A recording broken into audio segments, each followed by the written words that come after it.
السلام عليكم ورحمة الله وبركاته. كنتمنى تكونوا بخير وعلى خير. اليوم ان شاء الله فيديو جديد. عندي معكم واحد التحليه ديال بسكو اللي كتجي ساهله. عندنا كاس كبير ديال كريمه سائله، معلقه كبيره ديال زبده اللوتوس، وعندنا جوج بيرلي. كنطربوا الكريمه ديالنا مزيان، كنديروا واحد الطبقه ديال البسكوي في المول وتنمزجوها بالحليب، نديروا الطبقه ديال الكريمه، عاود نديروا الطبقه ديال لي بسكوي ديالنا،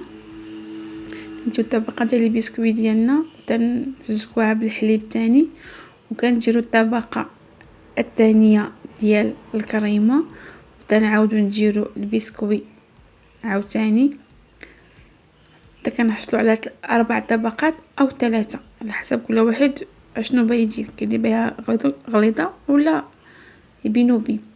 عاد كنديروا الخليط ديال الشوكولات اللي فيه الشوكولات نوار، كندوبوها بحمام مريو، وكنديروا فيها 3 معالق كبار ديال اللوز محمر، وعندنا دانيت كراميل. تنخلطوا الخليط ديالنا مزيان، كنديروه فوق الطبقه الاخيره، وكنحطوه في الثلاجه 2 ساعات او 3 حتى يبرد لينا، تبرد التحليه ديالنا مزيان، وتنقدموها بالصحه والراحه.